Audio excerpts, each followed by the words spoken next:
Are you curious about the coronavirus and how it is affecting the housing market? Well, that's what we're going to talk about today, so let's dive right in.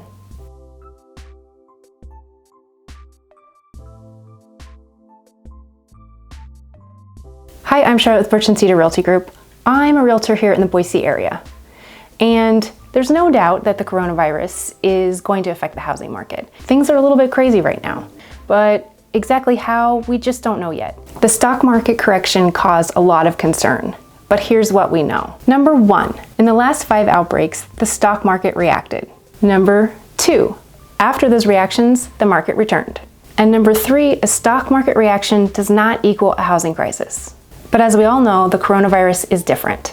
All over the country, we're seeing canceled events. We're also seeing that schools are closing, and that bars are being closed, and that restaurants are actually being limited to takeout or delivery only. So in light of all this, it may seem that buying or selling a house is a little bit odd to think about right now.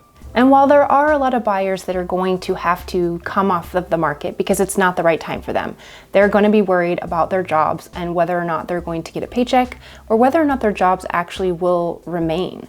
But there will also be buyers that have strong job security and that need to move for a variety of reasons. It could be relocation for their company, or it could be that they're moving up because their family got larger, or it could be because they're relocating to be closer to their aging family. Whatever the reason, there still will be buyers, just like there will still be sellers. Sellers will also need to sell for a variety of reasons. So if you're a buyer in this market, you already know that inventory is tight in a lot of areas, and that's probably not going to change. In fact, it's probably going to get a little bit tighter. But just as there are buyers that need to buy, there are going to be sellers that need to sell. So if you're a seller in this market, know that the buyer pool is probably going to shrink a bit.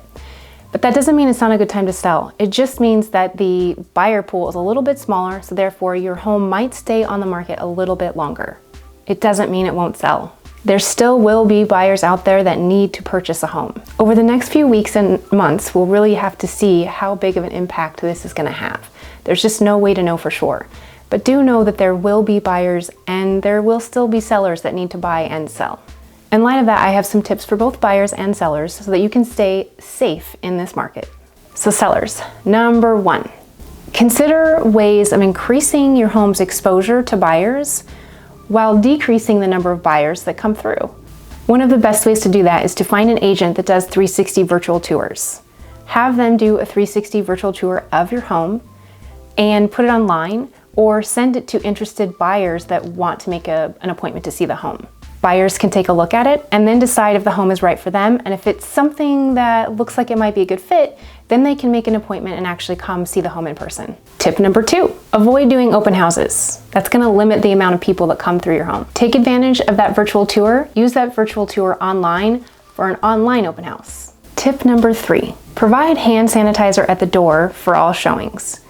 Also make sure you have booties and request that potential buyers use either the booties on their shoes or to take off their shoes for the showing.